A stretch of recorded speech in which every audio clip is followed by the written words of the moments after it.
Hemos venido hasta la Escuela Politécnica Superior de Albacete para conocer a Edelmira Valero Ruiz, catedrática de la Universidad de Castilla-La Mancha. Así que vamos a conocerla.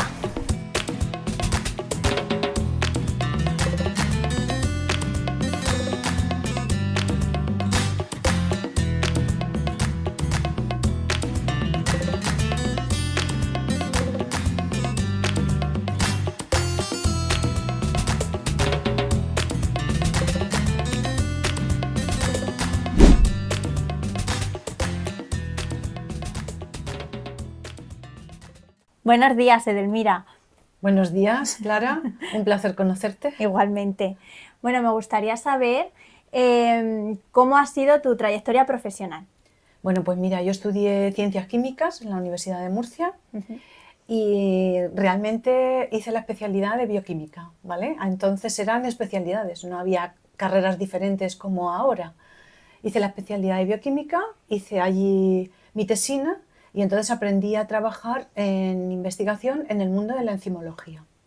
Cuando terminé la tesina, me surgió la oportunidad de venirme a Albacete, a esta escuela, ¿vale? Aunque no era este edificio, al departamento de Química Física, y me vine a este centro a trabajar. Entonces hice mi tesis doctoral en cinética enzimática con dos directores de tesis. Tenía un director en Albacete de la parte más teórica y luego tenía otro director en Murcia, que fue el mismo que mi director de la tesina, que era más de la parte experimental. Estaba continuamente viajando entre Murcia y Albacete y bueno, lo conseguí. El tema de la tesis fue la uva Airén de Castilla-La Mancha. Entonces yo extraía de la uva una proteína que se llama polifenoloxidasa, que es la responsable del pardeamiento oxidativo en la uva. Sabes que cuando se tritura la uva en la bodega se pone marrón, se pone todo marrón, y eso hace que la calidad del vino sea inferior. Bien, pues precisamente mi tesis estuvo orientada a estudiar la cinética de diferentes inhibidores de esa enzima para evitar ese problema. ¿Y actualmente qué líneas de investigación estás llevando a cabo? Bueno, pues actualmente la línea de investigación ya no tiene nada que ver con la tesis, porque ahora estamos trabajando en el desarrollo de sensores electroquímicos. Empezamos primero a trabajar con biosensores enzimáticos, precisamente porque yo venía de la enzimología, pero enseguida nos dimos cuenta que los biosensores enzimáticos son más inestables, son más caros, aunque sí es cierto que son más específicos, pero para nosotros tenía muchas ventajas quitarle el prefijo bio y trabajar con lo que se llaman sensores electroquímicos. Son menos específicos, pero tienen propiedades muy, muy interesantes y el precio es mucho mejor. Bueno, ¿y qué dificultades has tenido para estar hoy aquí? Pues muchas. Yo te diría que todas las que te puedas imaginar las he tenido, la verdad. Porque, claro, en mi época a las mujeres no se les consideraba personas válidas para la investigación, además que nos lo decían directamente. Directamente, cuando yo estaba en la Universidad de Murcia me decían que, pues que allí no querían a las mujeres, que claro, luego las mujeres se quedaban en la casa con los niños y que entonces no podían tener el horario que necesita la investigación. Entonces es cierto que ha habido, pues la mayor parte de las mujeres de mi época pues hemos tenido muchos problemas y hemos tenido que luchar mucho para poder tener unos proyectos, poder mantener un laboratorio, poder dedicarnos a la investigación en general. En cuanto a las estancias en el extranjero, cuéntanos un poco qué has hecho a lo largo de tu vida. Bueno, pues mira, cuando terminé la tesis me fui a Alemania a hacer una estancia postdoctoral y allí estuve trabajando también en cinética enzimática. Además, curiosamente, fíjate, te voy a contar una anécdota. Estoy hablándote del año 91 y era cuando empezaba todo el tema de las PCR, que ahora con el COVID se utilizan tanto. Bueno, pues en aquella época estaban empezando y de hecho unos primeros experimentos que hice allí fueron precisamente enfocados a aprender a utilizar la técnica PCR. Aunque enseguida me cambié de tema y seguí con la enzimología. O sea que fueron unos días lo que estuve trabajando con esa técnica nada más. Luego seguí con la enzimología. Pero vamos, muy bien. Y luego en el año 2015, como hemos cambiado de tema de investigación para cambiarnos a los sensores electroquímicos, decidí irme de estancia a la Universidad de Oxford al laboratorio de electroquímica de allí y aprendí pues muchísimo sobre todas las técnicas electroquímicas, porque la verdad que yo creo que es uno de los mejores laboratorios a nivel mundial. Y nos ha venido, es una estancia que la hemos aprovechado muchísimo, nos ha venido muy bien, a nivel de contactos, de congresos, todo. Bueno, y en el campo de la divulgación sé de primera mano que has participado en multitud de proyectos. Bueno, cuéntanos un poco de qué van ese tipo de proyectos que llevas entre manos.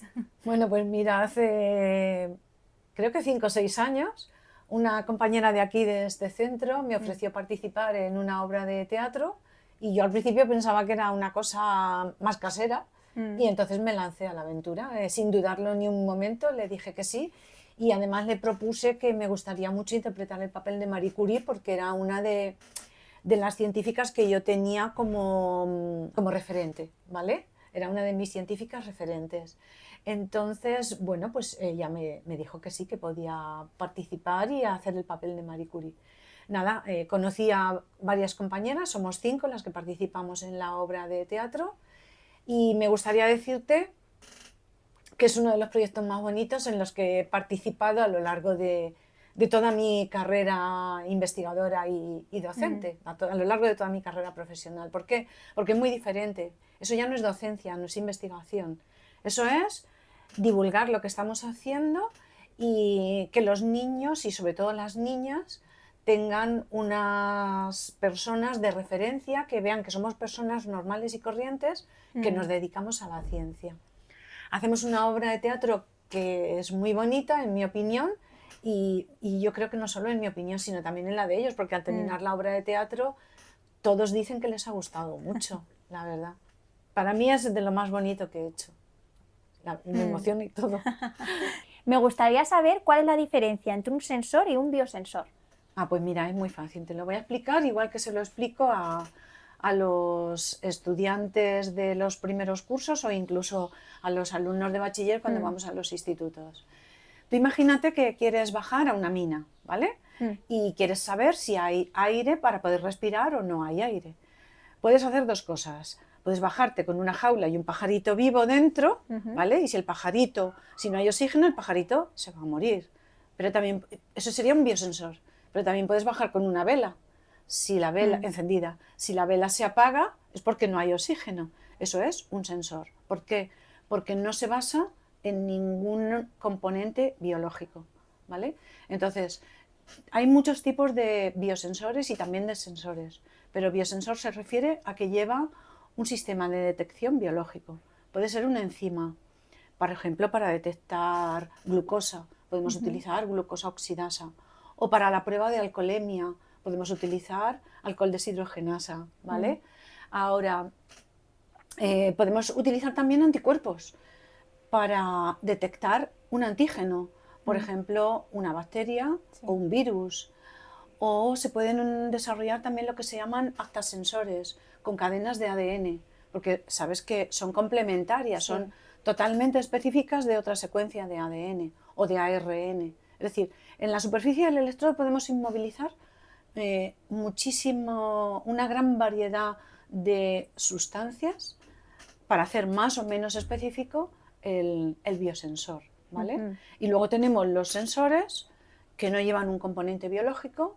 Normalmente los que nosotros estamos utilizando se basan en nanopartículas metálicas, pueden ser nanopartículas de oro, de platino, de plata, o pueden ser incluso complejos metal orgánico, ¿vale? Como una porfirina que lleva dentro un catión metálico, puede ser magnesio, puede ser cobalto, hierro, y entonces ya no son tan específicos. ¿Qué ocurre? El precio es mucho menor y la estabilidad es mucho mayor, con lo cual los puedes tener almacenados en el tiempo, mientras que un biosensor, pues igual lo tienes que preparar en el día y en el mismo día tienes que hacer las medidas, porque se estropea. Tienen una estabilidad mucho más limitada. Finalmente, ¿qué consejo le darías a aquel estudiante que está decidiendo hacer una carrera de ciencias o que quiere hacer investigación científica?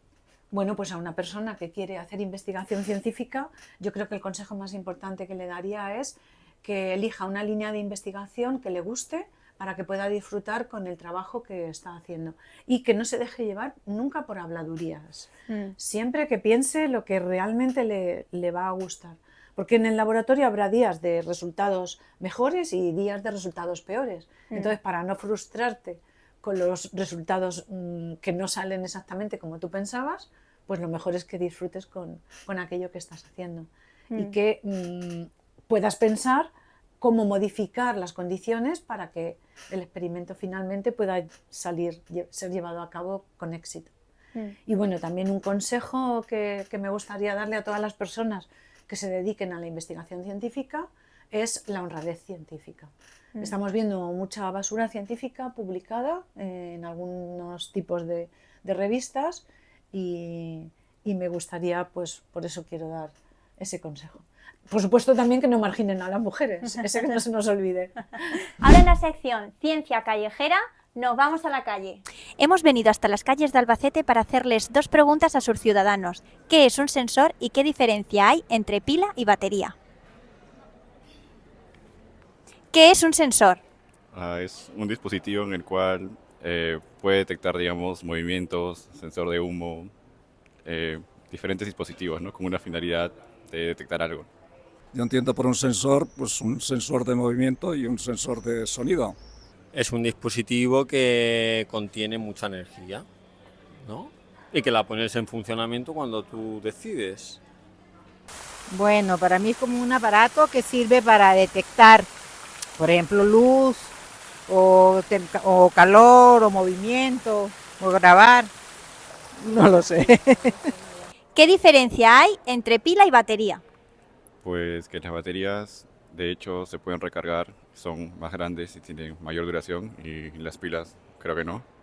Pues yo entiendo que una batería es muchas pilas unidas con mucha más capacidad de voltaje, creo yo. Una batería es como si fuese en definitiva un conjunto de muchas pilas. Y una pila mantiene menos energía que una batería, ¿no? Bueno, una pila pues sirve como para generar energía, pero una batería pues genera mucho más, o sea, es como mayor capacidad. Se podría decir que son varias pilas. No tengo ni idea. Comencemos primero por definir qué es un sensor. Un sensor es un dispositivo que responde a un estímulo externo y produce una señal mesurable o interpretable. En términos más simples, los sensores son como pequeños detectores que convierten cambios físicos o químicos en señales eléctricas que nosotros pues, podemos interpretar. Por ejemplo, un sensor de temperatura. Un sensor de temperatura mide los cambios de temperatura en su entorno y los convierte en una señal que puede ser registrada y analizada. Pues es muy simple. Una pila es una celda unitaria de energía generalmente de 1,5 voltios, entonces si juntamos varias pilas en serie formamos una batería con mayor voltaje. Ahora en la sección Conexión Secundaria, un instituto de Castilla-La Mancha nos ha enviado 3 preguntas para Edelmira. Hello! We are bilingual physics and chemistry students from the 3rd year of ESO. Atención, maestro Juan Rubio from La Roda de Albacete. And we want to ask 3 questions to Edelmira Valero Ruiz. The first one, how important English is in the university career? Yo tengo que deciros que el inglés es extremadamente importante, porque en el momento que tengáis que ir a cualquier congreso, incluso aunque sea aquí en España, la mayor parte de los congresos se desarrollan en inglés, porque el inglés es el lenguaje que utilizamos a nivel universal en el mundo de la ciencia. Todos los artículos están publicados en inglés y a la hora de desplazarte al extranjero, a cualquier laboratorio, el inglés es el idioma con el que te vas a poder entender con todo el mundo. Por lo tanto, es muy importante.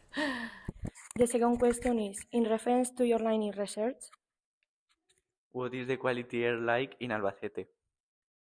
Bueno, la calidad del aire en Albacete, tengo que deciros que estamos en una ciudad en la que tenemos mucha suerte porque la calidad del aire es muy buena. Tenemos una ciudad llana en la que el viento puede soplar sin ningún problema, con lo cual desplaza a los contaminantes. Sí es cierto que de vez en cuando podemos tener algún problema de partículas, pero normalmente son debidos a intrusiones saharianas, porque son partículas de tipo natural, ¿vale? Y también puede ocurrir de forma muy puntual, porque no ocurre con mucha frecuencia, que en verano, en los días de máximo calor y a las horas de máxima temperatura, pueda ocurrir algún pico de ozono. Pero la verdad es que el resto de los contaminantes están bastante bien controlados y por lo tanto podemos decir que la calidad del aire en Albacete es muy buena. We have investigated you and we know that you have participated in a play. The last question is, why did you choose to perform Marie Curie? Bueno, pues elegí interpretar a Marie Curie porque es una científica referente. Para mí era mi referente femenino. Marie Curie consiguió, trabajando muy duramente, 2 premios Nobel. Ella trabajó en un sótano, trabajó moviendo auténticas montañas de minerales para conseguir extraer unos poquitos miligramos de esos elementos químicos radiactivos. Y esas investigaciones tienen hoy día tantas aplicaciones, y luego ella misma estuvo en la guerra haciendo radiografías a las personas, que creo que ha sido muy útil para toda la sociedad en general todo el trabajo de esta persona, y por eso me gustaba interpretar a Marie Curie, aparte porque ha tenido una vida muy interesante.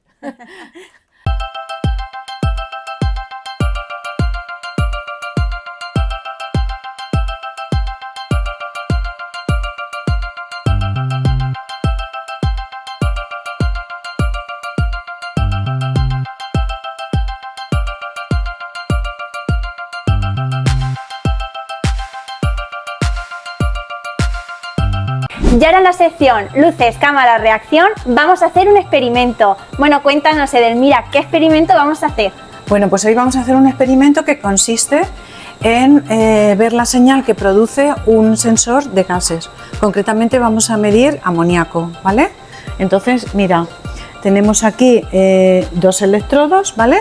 Uno de ellos está nuevo, sin utilizar, y el otro ya ha sido modificado para que sea capaz de detectar la presencia de amoníaco en aire. Lo hemos modificado con una tinta de nanotubos de carbono y un óxido metálico para que haya una movilidad electrónica y entonces tengamos esa señal resistiva que vamos a ver cómo cambia en presencia de amoníaco, ¿vale? Eso es lo que vamos a hacer. Pues yo me llamo Isabel González y soy investigadora postdoctoral en el Departamento de Química Física de la Universidad de Castilla-La Mancha.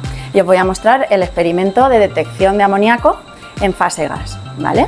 Ahora estamos introduciendo aire, estamos viendo una señal de intensidad, voy a introducir amoníaco y lo que vamos a ver es una bajada de intensidad que se va a traducir en un cambio de resistencia del material que os hemos enseñado antes.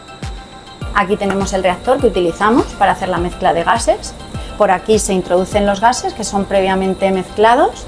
Tenemos un controlador de flujo a una botella de aire y otro a una botella de amoníaco, ¿vale? Que son los que controlan los flujos para obtener las concentraciones que queremos dentro del reactor, ¿vale? Como os he dicho, el aire entra por aquí y sale por aquí y hacemos medidas en flujo. El electrodo lo tenemos ahí colocado, no sé si lo veis bien. Ves la parte blanca porque está mirando hacia la entrada de gases y es el sensor lo que detecta, el que detecta la concentración de amoníaco que tenemos dentro de la célula. Ahora lo que se está pasando es que está bajando la intensidad, ¿vale? Vamos a esperar a que estabilice un poquito y luego apagaremos el amoníaco, recuperaremos el aire y veremos cómo la intensidad tiende a recuperarse, ¿vale? Entonces esto, conforme está en contacto con el amoníaco, la intensidad baja, con lo cual la resistencia sube, y cuando está en presencia del aire, al contrario, ¿vale? Entonces yo creo que ya tiende a estabilizarse. Vamos a apagar el amoníaco y vamos a ver cómo la señal se recupera. a distintas concentraciones, pues tendremos distintas señales, que lo que hacemos es calibrarlo. Relacionamos el cambio de intensidad o el cambio de resistencia con la concentración y de esa manera podemos saber qué cantidad de amoníaco tenemos en nuestra muestra. Demostración, le doy otra vez para que veáis que vuelve a bajar, ¿vale? Cierro. Luego con la ley de Ohm lo pasamos a resistencia.